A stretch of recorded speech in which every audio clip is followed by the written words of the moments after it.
Hello everyone, स्वागत है आप सबका लेवल अप लर्निंग पर।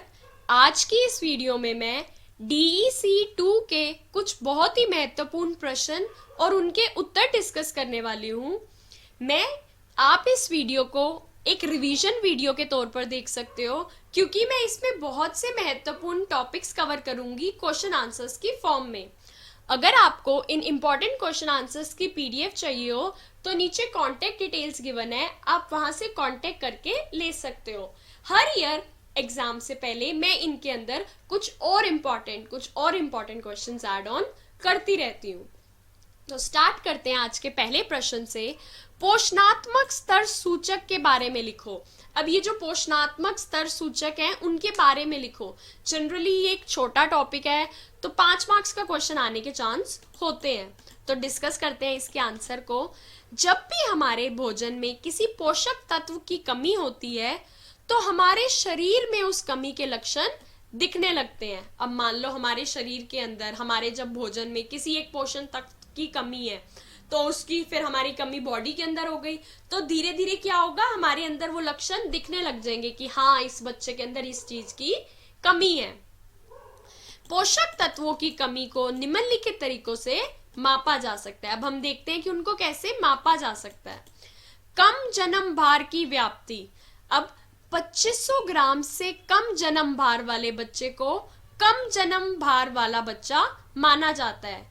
इस सूचक से हमें ऐसे बच्चों का प्रतिशत ज्ञात होता है। अब मान लो कोई बच्चा बोर्न हुआ है, अगर उसका भार 2500 ग्राम से कम है तो हम ये मान सकते हैं कि उसका एवरेज वेट से कम है, तो उसके अंदर किसी चीज की कमी है। ये हमारा पहला पॉइंट हो गया। दूसरा, 5 वर्ष से कम आयु के बच्चों में प्रोटीन ऊर्जा कुपोषण की व्याप्ति।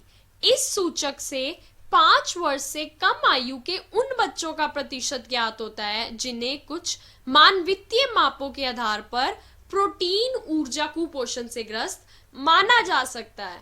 अब मान लो 5 वर्ष से कोई छोटा बच्चा है तो ये उनके मापन का तरीका है जिससे पता चल जाएगा कि उनके अंदर ये प्रोटीन ऊर्जा की कमी है। ये प्रोटीन ऊर्जा का कुपोषण है। ये दूसरा पॉइंट हम लिख देंगे। मापन के तरीके पढ़ रहे हैं ना। तीसरे, विटामिन ए की कमी की व्याप्ता।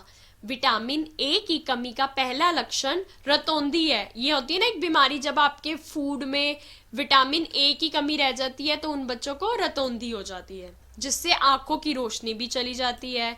खसरे से उभरते हुए बच्चे में विटामिन ए की कमी और भी अधिक हो जाती है। तो ये मापन का एक तीसरा तरीका हो गया। हमने ये आंसर डिस्कस कर लिया। अब बढ़ते हैं एक दूसरे महत्वपूर्ण प्रश्न की तरफ। राष्ट्रीय स्वास्थ्य नीति के मुख्य उद्देश्य कौन से हैं? अब ये राष्ट्रीय स्वास्थ्य नीति के कौन से मुख्य उद्देश्य हैं? ये क्या है कि नेशनल हेल्थ पॉलिसी के क्या मेन मुद्दे हैं?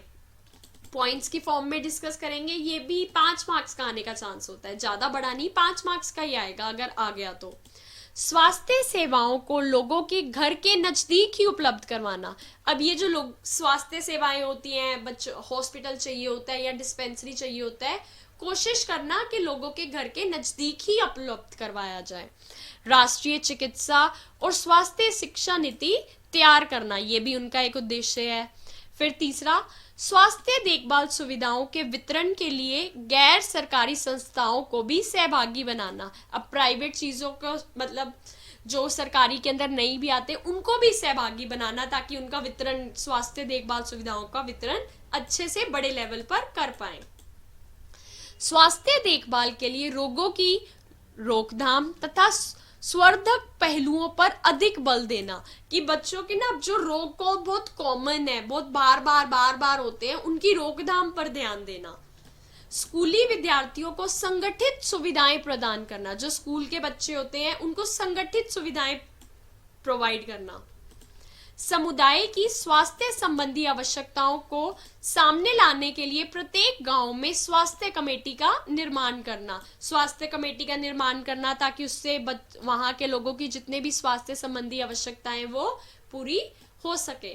खाद अपमिश्रण को रोकना। ये जो कई बार क्या होता है कि हम उसमें ना बैड क्वालिटी, अच्छी क्वालिटी वाली चीजें की जगह बुरी क्वालिटी की चीजें ऐड ऑन कर देते हैं कि देखने में तो लगे हाँ इतना सारा खाना है, लेकिन उसकी जो न्यूट्रिशियस वैल्यू होती है वो कम हो जाती है। तो इन चीजों को रोकना है, ऐसे नहीं, हमें न्यूट्रिशियस फूड देना है। ग्रामीण क्षेत्रों तथा मलिन बस्तियों में पोषण तथा आहार के वितरण को प्रमुखता देना। तो यहाँ पर एक और क्वेश्चन खत्म होता है, ये एक और क्वेश्चन डिस्कस करते हैं हम। गर्भावस्था के दौरान क्या करना चाहिए और क्या नहीं करना चाहिए, सूची बनाओ। अब ये जो क्वेश्चन है ना, एक बहुत ही इंपॉर्टेंट क्वेश्चन आप इसको मान सकते हो, ये बहुत इंपॉर्टेंट चीज को कवर करता है। अब हम सबसे पहले पढ़ते हैं गर्भावस्था के दौरान क्या क्या निम्नलिखित चीजें करनी चाहिए, क्या क्या करनी चाहिए हमें गर्भावस्था के दौरान।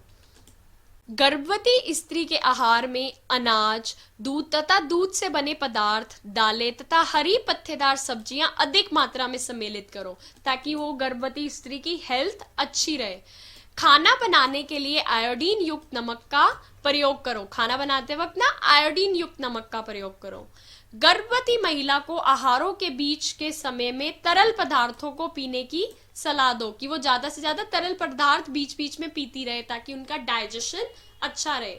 दूसरे त्रिमास से ही गर्भवती स्त्री को लोहे तत्व और फोलिक अम्ल की गोलियां दे, कहते हैं ना आयरन की और फॉलिक एसिड की गोलियां देनी होती है ताकि उनका ब्लड अच्छे से बने और बच्चे को भी मिल पाए प्रॉपर ब्लड।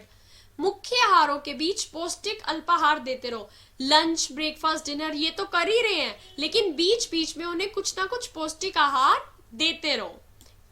ठीक है, ये सब चीजें गर्भावस्था के दौरान करनी है। अब हम पढ़ेंगे गर्भावस्था के दौरान निम्नलिखित चीजें ना करें, क्या क्या चीज को नहीं करना।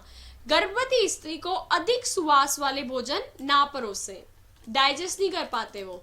तीखे, मसालेदार, तले हुए तथा अधिक वसा वाले पदार्थों का सेवन कम कर दे, इन चीजों का ना सेवन कम करवाओ। गर्भवती महिला को सिगरेट तथा शराब पीने से मना करो क्योंकि ये ना बच्चे की मेंटल हेल्थ, फिजिकल हेल्थ सब पर बहुत ही बुरा प्रभाव डालता है। डॉक्टर की सलाह के बिना गर्भवती स्त्री को किसी भी प्रकार की दवाइयां ना दे। ये नहीं कि खुद ही डॉक्टर बन गए हो, अच्छा ये दवाई दे रहे हो वो दवाई दे रहे हो, नहीं, आपको नहीं पता कि गर्भवती स्त्री को क्या दे सकते हो क्या नहीं दे सकते हो, तो always consult your doctor, doctor की सलाह लो। बहुत अधिक चाय या कॉफी ना दो, ये भी उनकी हेल्थ के लिए अच्छी नहीं होती, तो बहुत ही ज्यादा चाय या कॉफी भी ना दो। इसके साथ साथ आज हमने काफी सारे इंपॉर्टेंट क्वेश्चन डिस्कस करे हैं। Thank you so much for watching. अगली वीडियो में हम कुछ और क्वेश्चन, इंपॉर्टेंट क्वेश्चन डिस्कस करेंगे। अगर आपको इन इंपॉर्टेंट क्वेश्चन आंसर्स की पीडीएफ चाहिए हो तो नीचे कॉन्टेक्ट डिटेल्स गिवन है, आप वहां से कॉन्टेक्ट करके ले सकते हो। Thank you so much for watching.